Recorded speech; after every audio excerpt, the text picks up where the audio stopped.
በስመ አብ ወወልድ ወመንፈስ ቅዱስ አሐዱ አምላክ አሜን።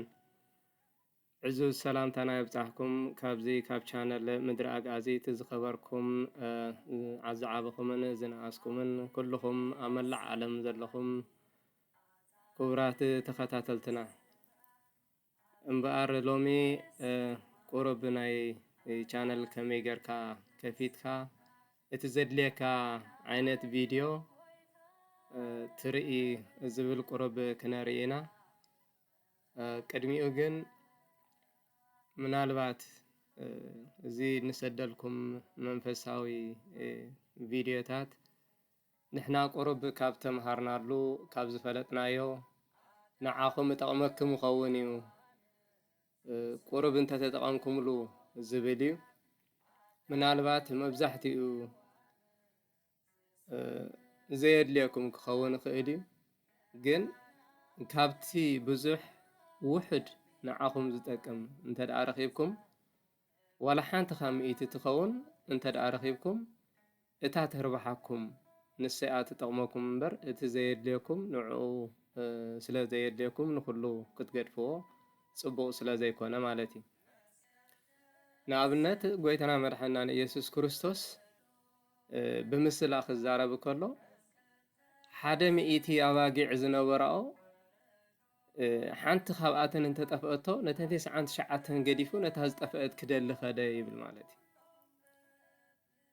ድሕሪኡ ነታ ዝጠፍአት ምስ ረኸባ ካብተን ዘይጠፍኣ ዝነበራ 99 በታ ጠፊኣ ዝተረኽበት ኣዝዩ ደስ በሎ ተሓጎሰ ይብል ማለት እዩ።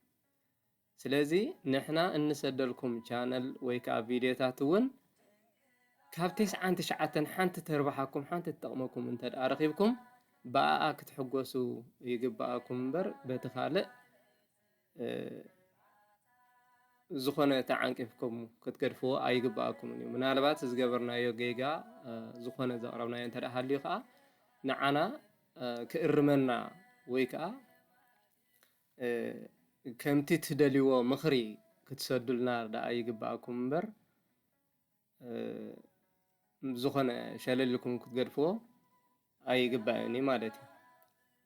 ስለዚ ንሕና እዚ ቢዝነስ ኣይኮነን። ላይክ ዘይገበርኩም ሳብስክራይብ ዘይገበርኩም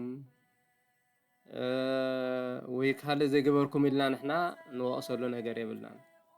ከምቲ ዝበልኩኹም እዚ ካብዚ ዋላ ሓንቲ ንረብሓሉ ነገር የብልናን። ሂወትና እንመርሕ ሰባት እግዚኣብሄርና ኣመስጊንና ንሓድር ሰባት ስለ ዝኾንና ካብዚ ንርብሓሉ ነገር የለን። እንታይ ደኣ ካብ ንሕና ዝረባሕናዮ ብፆትናን ኣሕዋትናን ክነረብሕ ይግባኣና እዩ ዋላ ውሑድ ይኹን ብዝብል ኢና ነብሎ ዘለና ማለት እዩ።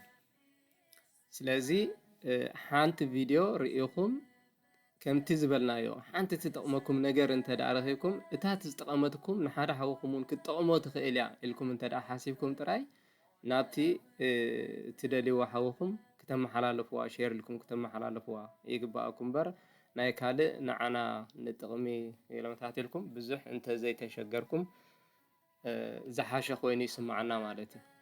ስለዚ ናብቲ ኣኽስታይ ክኣትየ ምናልባት መጀመርያ ኮምፒተር ክትከፍቱ ከለኹም ብራውዘር ናትኩም ምስ ከፈትኩም ማለት እዩ ኣብዚኣ ናይ ላዕሊ ትሪእዋ ዘለኹም ኣብዚኣ ክሊክ ትገብሩ እሞ ድሕሪኡ እዚኣ ከጥፋየ ምድረ ኣጋዚት ኢልኩም ንኣብነት ትደልዩ ማለት እዩ። ምድረ ኣጋዚት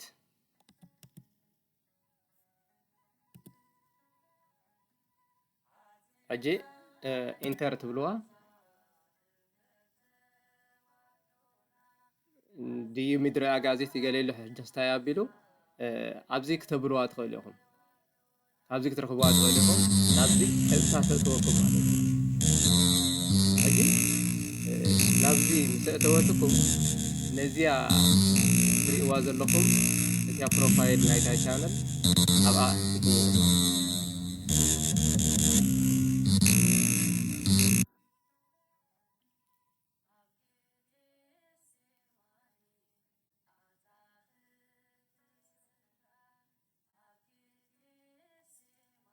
ሕጂ ትሪእዎ እዚ ኩሉ ቪድዮታት መፂሎ ኣብዚ ሕጂ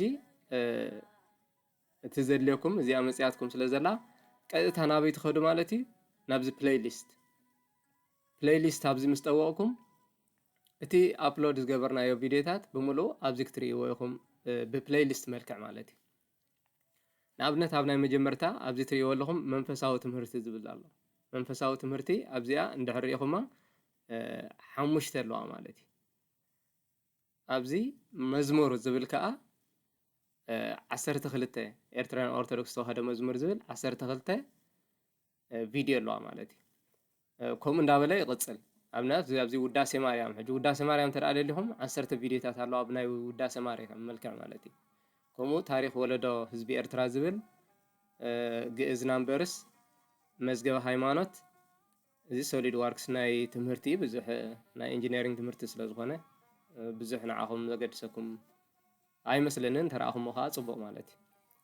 እዚ ከዓ ልሳነ ግእዝ ይብል ኣሎ ኣብዚ እውን 9 ቪድዮታት ኣሎ ማለት እዩ። ሕጂ ተድልየኩም ንኣብነት ውዳሴ ማርያም እንተደኣ ኢልና ውዳሴ ማርያም እዚኣ ክሊክ ንገብራ ማለት እዩ። ነዚ ከጥፈያ ኣድቨርታይዝ ሕጂ እዚኣ መፅያትና ኣላ ብምሉአን ሕጂ እተን ዘድልያና ንኣብነት ድምፂ ከይርብሸና ድሕን ከጥፍኣ እሞ ነዚኣ ረአይዎ ኣብዚ መፂ ዘሎ ሕጂ እቲ ሊስት ብምሉአን ተናይ ውዳሴ ማርያም 10 ዝበልናየን 10 እየን ኣብዚ መፅአን ኣለዋ። ስለዚ ኩለን እዚአን ካብ ናይ መዓልቲ ጸሎት ወይ ከዓ ናይ ወትሩ ጸሎት ብትግርኛ ትብል ካብዚኣ ብምሉአን ተናይ ውዳሴ ማርያም ኣብዚኣ ተዳልየን ኣለዋ ማለት እዩ።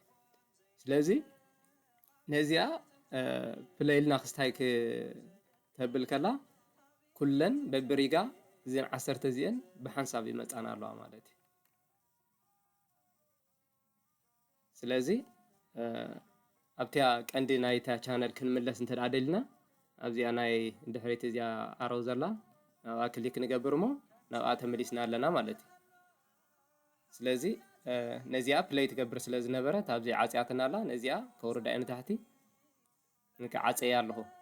ስለዚ ምናልባት ሳብስክራይብ ክንገብር እንደሊና ትብሉ እንተደኣ ኮይንኩም ነቲ ሳብስክራይብ ዝብል ባተን ኣብዚ ዘሎ እዚኣ ክሊክ ንገብራ ማለት እዩ። ሕጂ ወዲእና ማለት ኣይኮነን ግን ሳብስክራይብ ስለ ዝገበርና ሕጂ እዚኣ ብጣዕሚ ኣገዳሲት እያ።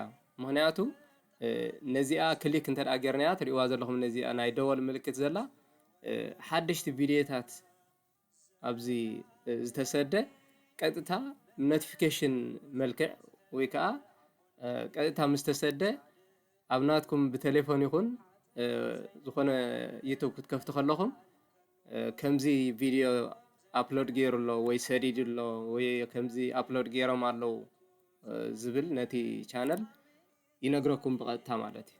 ስለዚ ነዚኣ ክሊክ ንገብራ ኣብዚ ፐርሰናላይዝ ወይ ከዓ ናን ዝብል ኣሎ ናን እንድሕር ኢልናያ ስለዚ ከምታ ነበረታ ክትከውን እያ ማለት እዩ። ኣብዚ ግን ክልተ ምርጫ ዘሎ ኦል ወይ ከዓ ፐርሰናላይዝ ዝብል ምርጫ ሂብና ኣሎ። ነታ ኦል ትብል እንተደኣ ጌርናያ ልክዕ ከምዚ ዓይነት ቅርፂ ተምፅእ ማለት እዩ። ስለዚ ሳብስክራይብድ ኮይኑ ኣሎ እታ ናይ ደወል ምልክት እውን ሃሪምና ኣለና ዝኾነ ቪድዮ ዝተላእኸ ቀጥታ ብሓድሽ ከሎ ይመፃኩም ኣሎ ማለት እዩ። ስለዚ ኩሉ ግዜ ተመሊስና ንኣብነት ዋላ ናብቲ ናይ መጀመርታ ስታይ እንተደኣ ርኢናያ ኣብዚ ኣብቲ ቀጥታ ናይ መጀመርያ ፔጅ ወይ ከዓ መጀመርያ ገፅ ዌብሳይት ምስ ከፈትና እያ ስታይ ገይርያ ማለት እዩ። ግን ሕጂ መጀመርታ ኣብ ዩቱብ እንተደኣ ኣቲኹም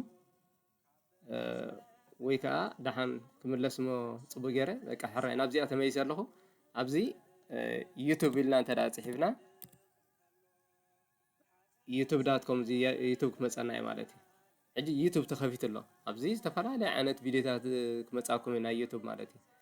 ኣብዚኣ ሕጂ ብዛ ቻነል እዚኣ ኦልሬዲ ሰርች ገይርያ ስለ ዝነበርኩም እዚታ ስም መፅያ ኣላ። ግን ተዘይመፂኩም ንዓኹም ምድረ ኣጋዚት ኢልኩም እንተደኣ ፅሒፍኩም ኢንተር ትብልዋ ልክዕ እዚኣ ትመፀልኩም ኣላ ማለት እዩ። ስለዚ